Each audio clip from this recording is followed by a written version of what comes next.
noite a vocês, sejam bem-vindos a mais uma aula. Hoje nós vamos dar continuidade ao direito civil, bens e pessoas, voltando à nossa aula, deixa eu abrir o nosso slide. Eu vou fazer uma retomada em relação à nossa aula passada e, a partir disso, se tiver alguma dúvida, se tiver ficado alguma dúvida em relação à aula, a gente pode dirimir nesse decorrer do assunto ou ao final da aula, como vocês acharem melhor, tá bom? Bom, aqui a gente falava lá na nossa primeira aula em relação ao direito. A gente começou falando da diferença entre direito público e direito privado. Então, direito público e direito privado, o que se diferencia? Quando a gente fala de direito público, a gente tem que ter em mente que se trata do interesse coletivo, né? Toda parte do direito que está relacionada ao direito público é porque está adstrito à sociedade, à coletividade, né? E em relação ao direito privado está relacionado tão somente com os particulares, né, com as partes ali que têm interesse àquilo que foi proposto. Então, nessa toada, a gente vai ter de direito público, a exemplo, direito ambiental, direito penal, e para o direito civil, que é o nosso objeto de estudo, esse direito civil, ele é do ramo do direito público, do direito privado, desculpa. E por que direito privado? Porque ele está relacionado tão somente entre as pessoas e essas pessoas e os seus bens. A gente falou lá em aula pretérita que o direito civil, a sua legislação está abarcada pelo Código Civil. Esse Código Civil ele é subdividido em parte geral, essa parte geral em pessoas, bens e fatos jurídicos. O que efetivamente nos interessa trata-se de pessoas e bens, que é do artigo 1º ao 103, que é matéria qual nós estudaremos no decorrer do nosso semestre.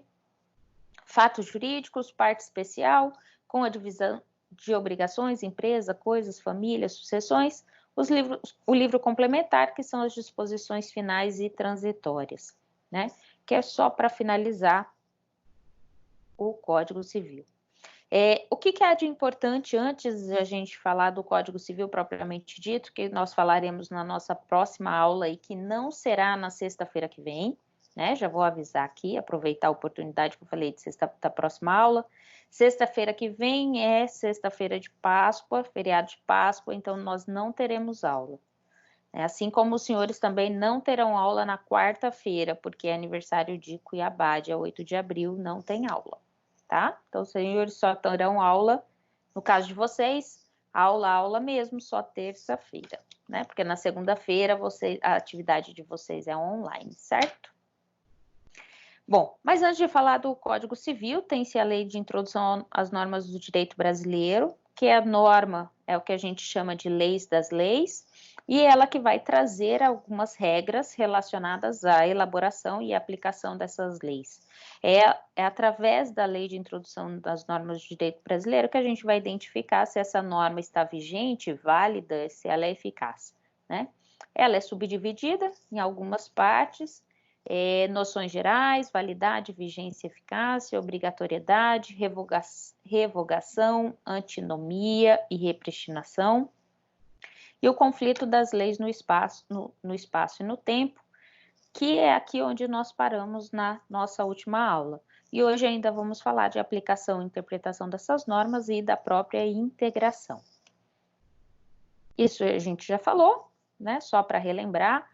Essa lei de introdução é um conjunto de norma sobre norma, o que a gente fala de lei das leis, e ela trata de uma norma sobre o direito, ela está acima, né?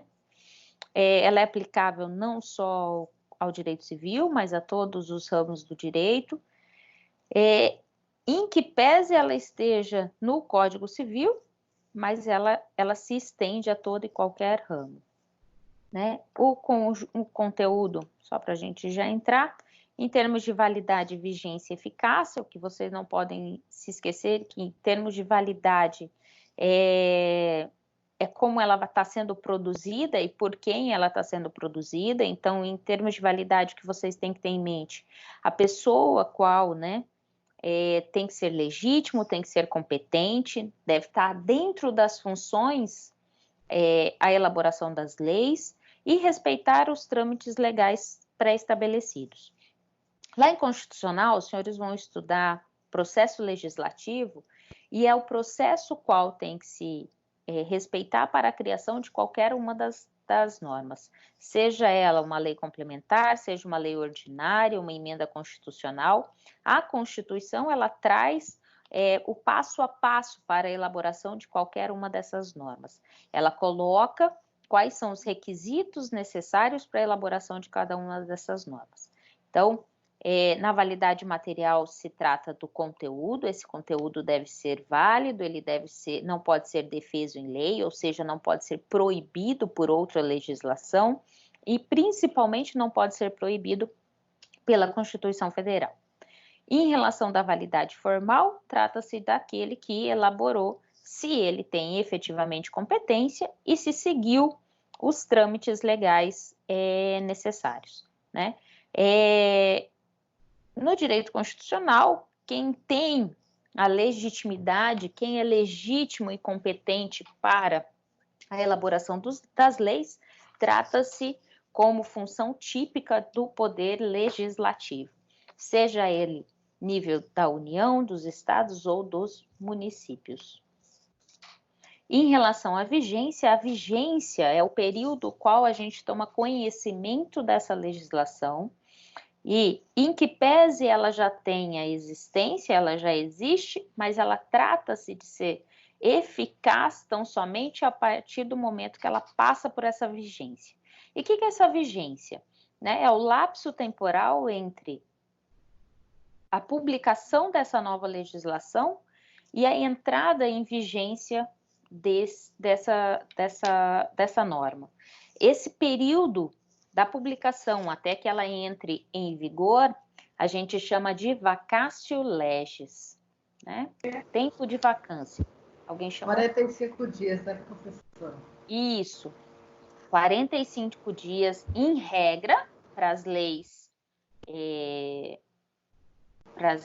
Opa, desculpa, voltei. 45 dias para as leis no Brasil, né? Entrar em vigor nas leis no Brasil, e 3 meses no estrangeiro. Então, uma nova legislação é publicada no Brasil, ela, em regra, ela vai ter vigência, vai ter validade. Isso. Tem alguém que está mexendo no microfone.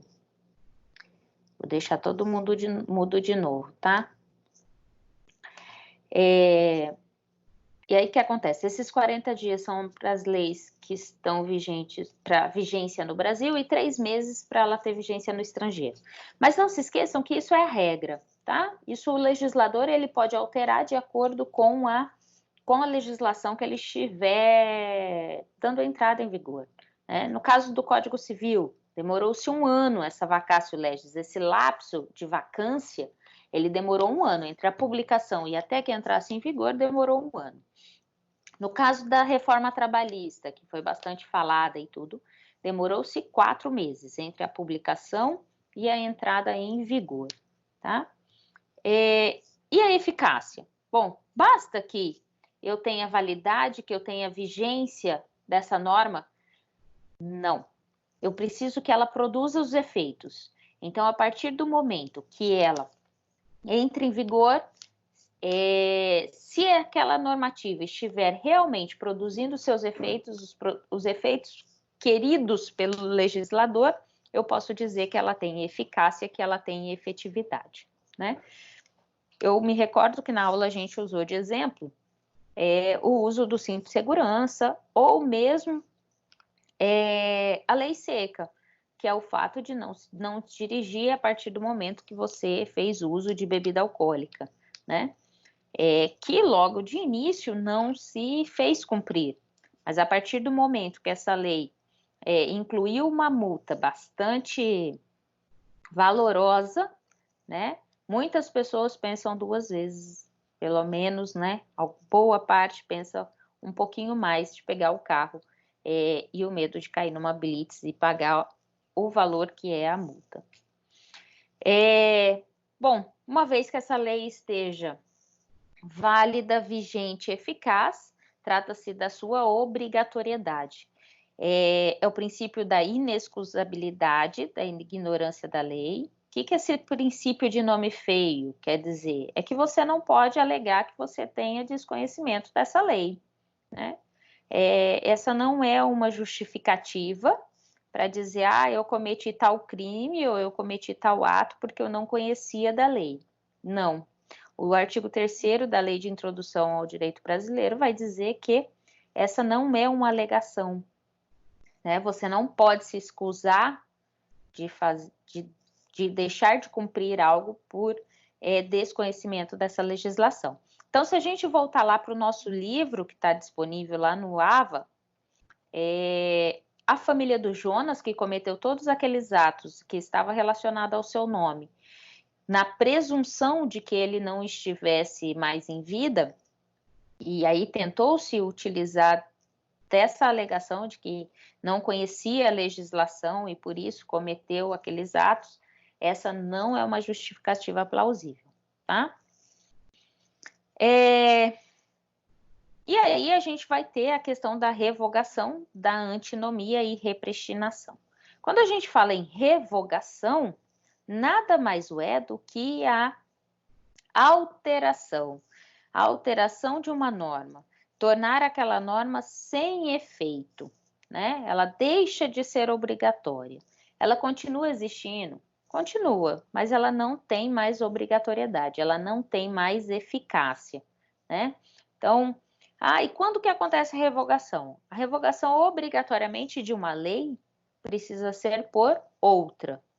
E aí, então assim, somente uma lei pode revogar, tirar o efeito, tá? Ao invés de vocês guardarem o termo que é novo para vocês, revogar é tirar o efeito.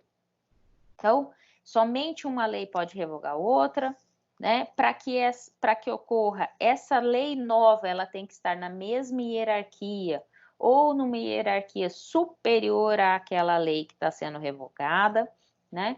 Em regra, o que vocês têm que ter em mente é que a lei ela é criada no intuito de perdurar no tempo. É igual o contrato de trabalho. Quando você é contratado pela empresa, a empresa, a princípio, não tem uma data certa, em regra, não tem uma data certa para te demitir. A princípio, a regra é que você perdure trabalhando naquela empresa o quanto for bacana, tanto para uma parte quanto para outra, né? Isso pode variar entre 3 meses, 1 ano, 10 anos, 20 anos, né? Então, a legislação é a mesma coisa. A ideia é que ela seja criada e ela perdure no tempo. Ela consiga reestabelecer alguns conflitos, mesmo tendo sido criada há muito tempo atrás. Essa é a ideia. Então, agora, o que pode acontecer é que a lei, ela só vai ser alterada se for por uma lei nova.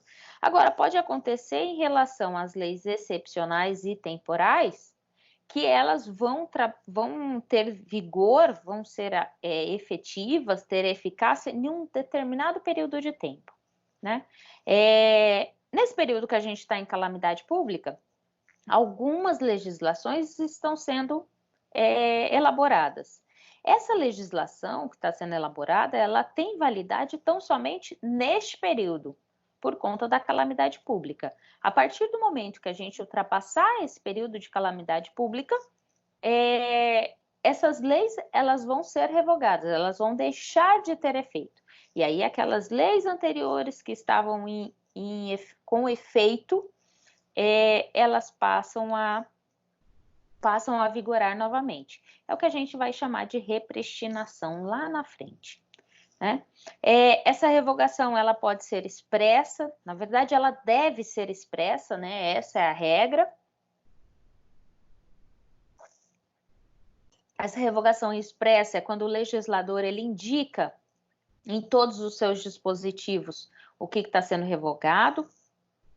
Na revogação tácita, é porque a nova lei que está sendo criada ela é incompatível com a anterior, então ela por si só já revoga a anterior, né? A exemplo, se eu tivesse autorização para o jogo do bicho no Brasil, e aí surge uma nova legislação dizendo que o jogo do bicho é proibido, essa nova legislação, que é totalmente incompatível com aquela que era autorizativa, ela vai de pronto revogar a anterior.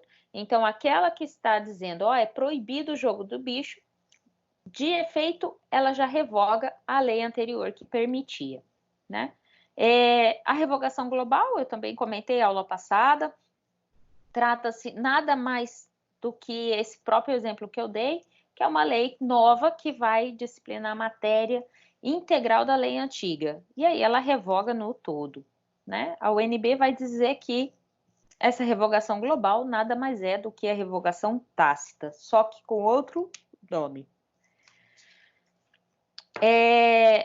Aqui, né, o que a gente tem que ter em mente é que a revogação ela pode ser total, então eu vou revogar a lei por completo, ou essa revogação ela vai ser só parte dessa lei, né? E aí a gente vai ter dois nomes chatos aqui, que é abrogação, é total, e derrogação, ela é parcial, né? Então, sempre que se falar em abrogação é porque a lei anterior foi totalmente revogada. E derrogação é porque a lei anterior foi parcialmente revogada. Parte dela ainda continua válida, tá? Aqui a observação em relação à cláusula da revogação, que ela deve enumerar expressamente a lei, as leis e todas as outras disposições legais, isso é regra, né, para aquilo que está sendo revogado. E em relação à antinomia, é a solução que se dá para o conflito entre as normas, né? Então, o conflito da norma já existente com a criação de uma nova norma, de uma nova lei, né? O conflito entre essas normas, o que pode acontecer, né? Quando se há esse conflito entre essas normas, a gente tem alguns critérios de solução, e dentre esses critérios a gente tem o hierárquico, a especialidade e o cronológico. O que se diferencia entre eles? O hierárquico é porque é a hierarquia das leis, então a hierarquia superior ela vai prevalecer sobre aquela de hierarquia inferior. A especialidade, a lei especial, ela vai prevalecer em detrimento da lei geral. Então, se eu pensar num contrato de aluguel, né, em que o Código Civil ele é uma norma geral e eu tenho uma lei de inquilinato, que é uma lei especial. Qual que prevalece? A lei especial. A lei do inquilinato vai prevalecer sobre o Código Civil, tá? E o cronológico é porque a lei que entra em vigor posterior, ela vai revigorar nada, né? Revogará a norma anterior. Então, sempre a lei nova, ela tem a possibilidade de revogar a lei anterior, né?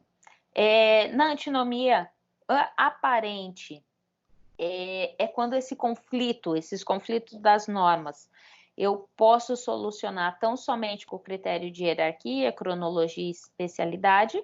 Então, é o mais fácil, né? E quando eu tenho antinomia real, ou seja, eu não posso solucionar com esses métodos, com esse critério de hierarquia, cronologia e especialidade, não cabe. E aí, neste caso, caberá ao juiz buscar uma resposta por meio da interpretação. Quando se fala em repristinação, repristinar nada mais é do que trazer à vigência uma lei que já foi revogada, restaurar uma lei que já foi revogada. Em regra, não se admite, tá? No direito brasileiro, não se admite, né? Uma lei que já foi revogada voltar à vigência novamente, né? Mas pode ocorrer, né? Tudo no direito, vocês vão ter noção no decorrer do curso, sempre tem uma exceção, tá? E aí, no caso quando a gente falou lá atrás, das leis, né, transitórias, em casos específicos, igual agora de calamidade pública. Agora eu tenho a possibilidade de criação de algumas normas e aí eu tiro o efeito de outras que estavam em vigor, né? A exemplo, o MEC ontem sancionou algo dizendo que as escolas não precisam cumprir a quantidade de dias letivos, né, no ano de 2020. Ela flexibilizou a legislação. Isso é válido tão somente para agora, tá?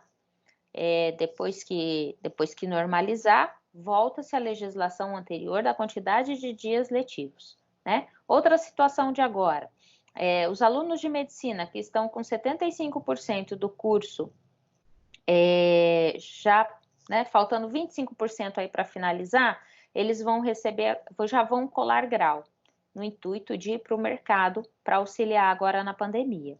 Isso vai acontecer tão somente neste período. Então, os alunos que estão com 75% do curso de medicina já concluídos, eles vão ter antecipação da colação de grau.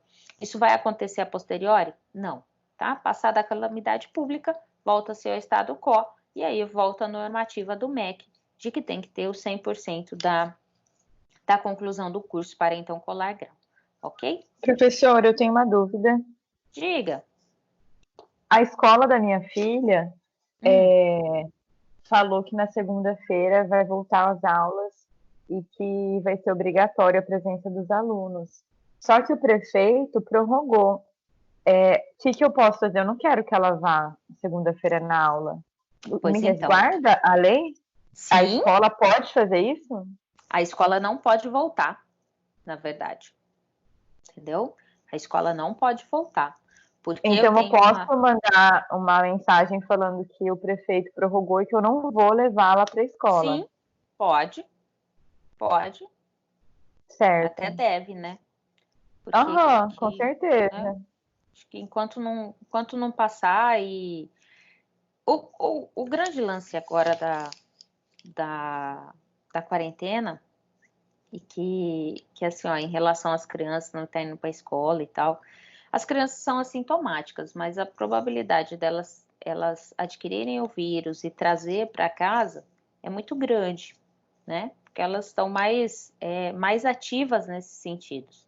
E aí, às vezes a gente está no resguardo dos idosos e tal, deixar os idosos em casa, mas o trânsito de você estar saindo e se permitir ter o vírus pode acamá-los, né?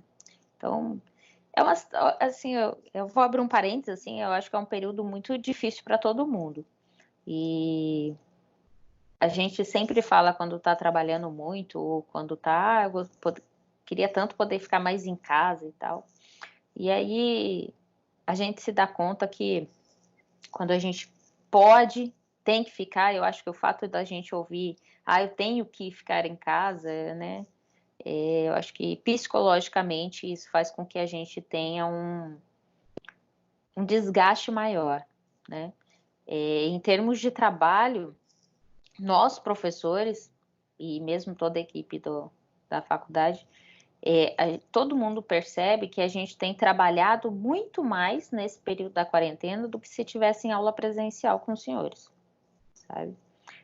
Porque assim, a gente tem que se reinventar, eu posso dizer por mim, eu tinha uma grande...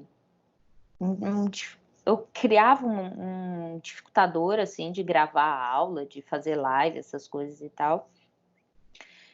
Os alunos em Brasília sempre me pediam, não, professora, grava a aula e tal, isso vai me ajudar e tudo, e eu sempre postergava, né? E hoje eu me vejo obrigada em fazer, ou eu faço ou eu estou desempregada, né? Nesse sentido da aula. Então, e aí o fato de eu dou a aula, se vocês tiveram curiosidade de abrir o vídeo da aula do segunda-feira, ele é editado. Então, eu aprendi, né? Tô aprendendo ainda a manipular algumas coisas do vídeo. Não cortei nada da aula, não é isso, mas se vocês abrirem, tem uma vinheta com meu nome, tem algumas coisas que vocês não visualizam aqui, que vai para o vídeo que está lá no AVA de vocês, né? Então, tem algumas coisas assim, aí você edita esse vídeo, e aí grava, e você tem que fazer o upload para o YouTube, para depois. Então, assim, são várias coisas que no dia a dia a gente acaba ter que se reinventar e fazer, né? Algumas coisas que a gente deixa de lado e fala, não, isso não é o mais importante, e que agora passa a ser importante, né?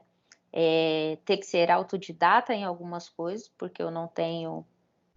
você tem alguns auxílios online, mas na maioria das vezes você que tem que fazer. Então, é uma grande reinvenção, né? E a gente tem que ter, penso eu, que muita sabedoria e discernimento para saber enfrentar tudo isso e, quiçá, sair dessa situação, a hora que pudermos, pessoas melhores, né?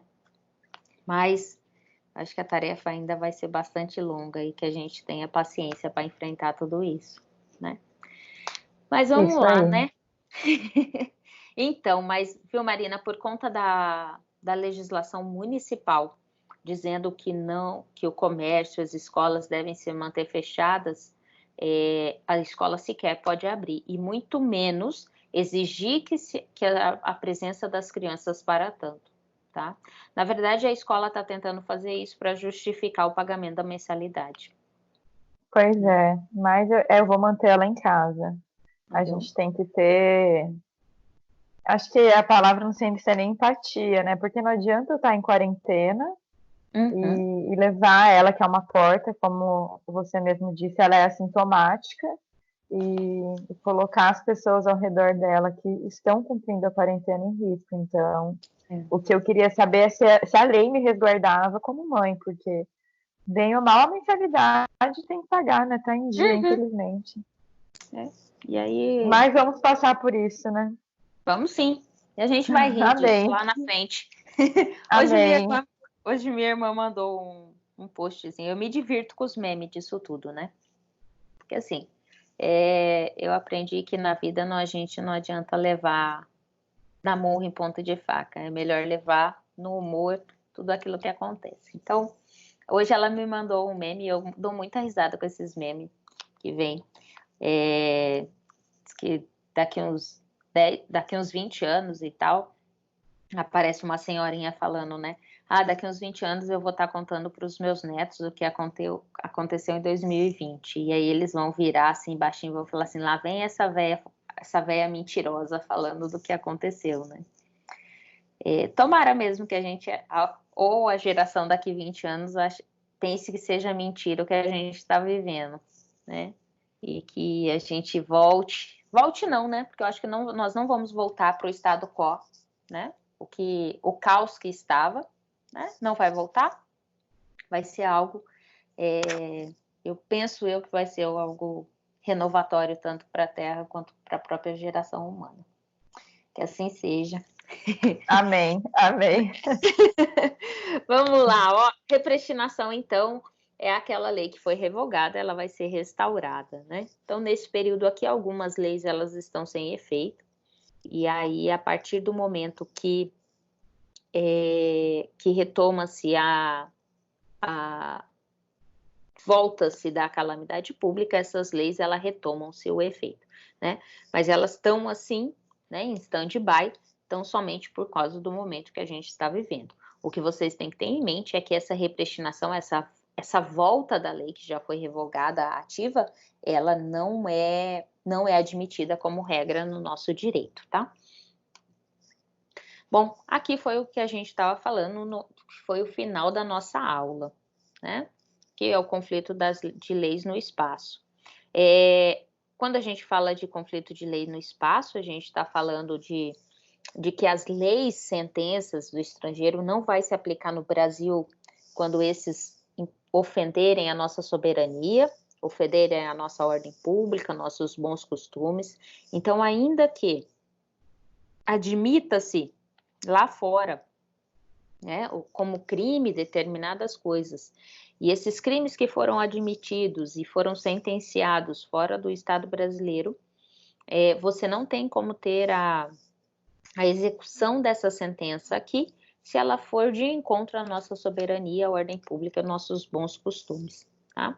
Outro ponto é que, para que haja o cumprimento de qualquer sentença que foi aplicada no estrangeiro, ela tão somente terá a executoriedade a partir do momento que o STJ se manifestar a respeito, tá? É uma das competências do STJ, e tão somente quando o STJ disser, né, tem que cumprir, a partir desse momento, sim, ela vai se tornar exigível no Estado brasileiro, e então eu tenho o cumpra-se, né? Ou seja, faça, realiza, aí vai depender do que é essa sentença, se é civil ou criminal, para o cumprimento. Outro ponto é que, quando a gente fala em conflito de leis no espaço, a gente está falando de territorialidade, e aí que a gente tem que ter em mente que tem alguns outros espaços aqui, territoriais, que também faz parte do Estado brasileiro. Então, todas as embaixadas em qualquer lugar do mundo, todos os consulados, navio de guerra, não importa onde ele esteja, né? Trata-se de território brasileiro. Os navios mercantes em águas territoriais, navio estrangeiro em águas territoriais, né? Nas 400 milhas náuticas da costa até alto mar, também faz parte do Estado brasileiro, desde que não seja navio de guerra de outros países, tá? Bem como toda e qualquer aeronave no espaço aéreo do Estado, tá bom? Na quarta-feira, teve um aluno que me questionou sobre aquele acidente do Legacy, que teve aqui no oeste de Mato Grosso, com um avião da Gol. Se eu não me engano, em 2009, né, morreram mais de 100 pessoas e tal naquele avião. Foi um avião... o Legacy é um avião de pequeno porte e colidiu com um avião da Gol. Se eu não me engano, um 737, alguma coisa assim, um avião bastante grande também. Que aconteceu em relação ao piloto do Legacy?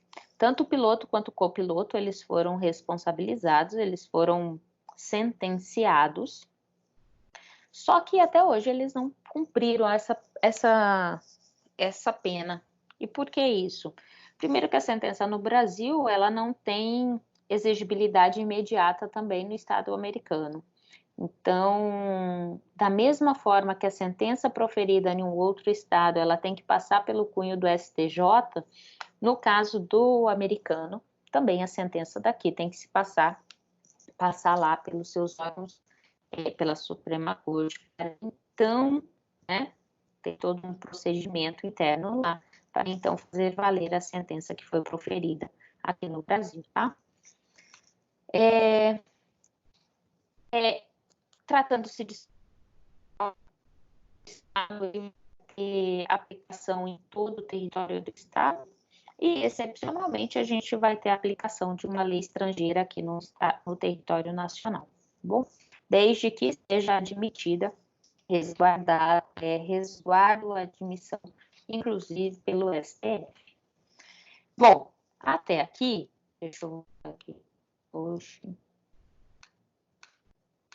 Bom, até aqui foi a nossa aula passada, foi a aula que nós conversamos na segunda-feira, né? A partir de agora, a gente vai ter matéria nova, da continuidade à lei de introdução ao direito brasileiro. Se conflito de lei no espaço trata-se tão somente da territorialidade, do espaço, do local, né? Da circunscrição de atividade dessa legislação, no conflito de leis no tempo, a gente está falando do lapso temporal, principalmente da vigência da lei anterior. Então, eu só vou ter esse conflito quando uma lei é modificada por outra e a primeira lei já formou relações jurídicas. Eu já tive situações relacionadas àquela lei. Exemplo, antes da reforma trabalhista, a CLT, que vem desde 45, eu já tenho relações em relação com aquela legislação, né? A consolidação das leis do trabalho. A partir de dezembro de 2017, quando se tem, entra em vigência a nova legislação não, a alteração de alguns artigos e inclusão de outros artigos na CLT, eu tenho Já a vigência da lei anterior, em que eu tenho relação jurídica já pré-existente, e aí eu tenho uma legislação nova. Onde está o conflito? O conflito está em qual delas eu tenho que aplicar. Né? Na solução de um determinado litígio, qual dessas duas leis eu vou aplicar? E aí, para a gente ter...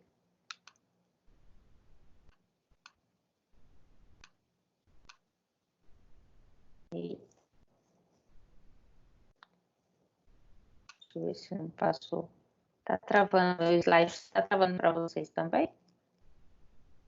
Falando na hora que você está falando. Sim, Então, tá travando. Eu vou fechar ele e vou abrir de novo, tá? Porque às vezes eu só...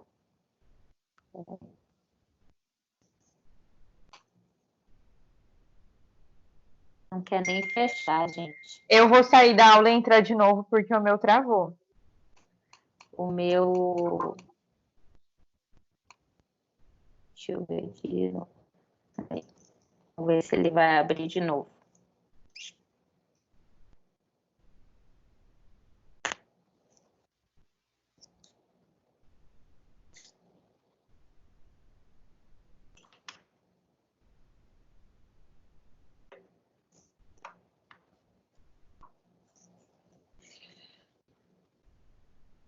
Professora, Oi. uma pergunta é, essas videoaulas vão estar em qual parte do AVA lá? Lá no AVA, deixa eu ver. Lá no AVA você vai ter... daqui a pouco eu abro de novo. Lá no AVA você vai ter... no encontro 7 vai estar gravada essas aulas. Tá bom. A aula dessa semana. Isso. Porque você já está querendo me abandonar, e assistir o vídeo? É porque eu perdi a aula de segunda-feira e eu queria saber para mim dar uma olhada depois. Então A tá. aula de Me segunda abandonou também ainda vai estar não. lá no portal. Já está lá. A aula tá lá, de né? segunda, a aula de segunda e a de quarta já está lá. E o PowerPoint também. Ô, Gustavo, no dia que a gente for fazer o trabalho lá, a gente assiste. Fechou. Vocês têm que fazer trabalho do quê? Ah, tem 5 trabalhos, professor. 5 ou 4, eu acho. Direito penal, tudo. Semana que vem eu vou programar o de vocês para Calma, avaliação. professora. Deixa eu ver se vai abrir aqui. Deu erro. Tomara que eu não tenha que sair.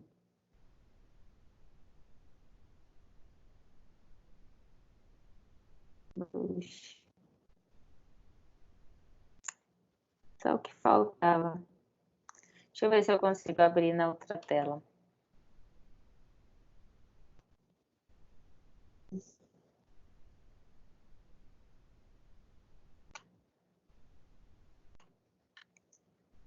Ontem a professora Simone nem conseguiu... Não conseguiu dar aula de tanto que travou com ela. Vamos ver se abrir aqui.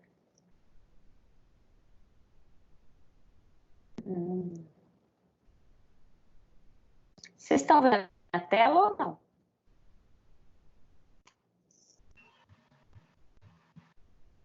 Vocês estão conseguindo a minha tela?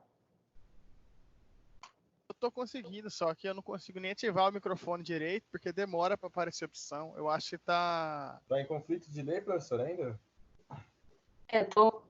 Deixa eu ver se for aqui. Do espaço? Eu acho que tá lagado. Tá no conflito de leis. De leis no espaço. De lei do espaço? Ixi, eu já cliquei no conflito de lei no tempo. Então, não tá, o que tá aparecendo pra vocês não é o que tá aparecendo para mim. Aí apareceu aí? Aí, agora mudou. Mudou? Mudou. Deixa eu ver aqui. Saiu. Agora, vocês estão vendo a tela? Conseguindo ver ou não? Tô vendo a senhora. Tá me vendo? Ixi, Sim. deixa eu voltar aqui. Deixa eu tentar de novo colocar o...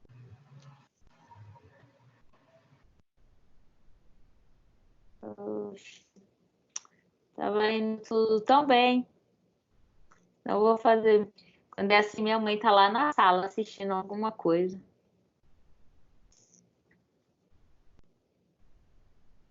Peraí. Vocês, como é que vocês estão enfrentando a quarentena? Todo mundo trabalhando, professora. Ah, eu não aguento mais ficar em casa, tá doido? Cara, tá ruim, né? Ô, mas pensa assim, ó, amanhã tem show do Jorge Mateus, gente. Ah, eu tava pensando nisso. Dia 11, acho que tem Gustavo Lima de novo. Fala aqui, Gustavo, mas Eita! foi uma resenha aqui. Quarta-feira tem Bruno e Marrone. Eita! Amanhã Ixi, mas E aí, vai Gustavo? ter uma aula. Ô, Oi. Gustavo, vamos pegar a breja e tomar aqui em casa, vendo Jorge Mateus? Quarta-feira eu vou faltar a aula. Já chama aí já, Acho que eu vou, Gustavo. acho que Ué, eu vou vamos gravar assistir aqui o já caos. pros alunos. Ah, gente, quarta-feira não tem aula.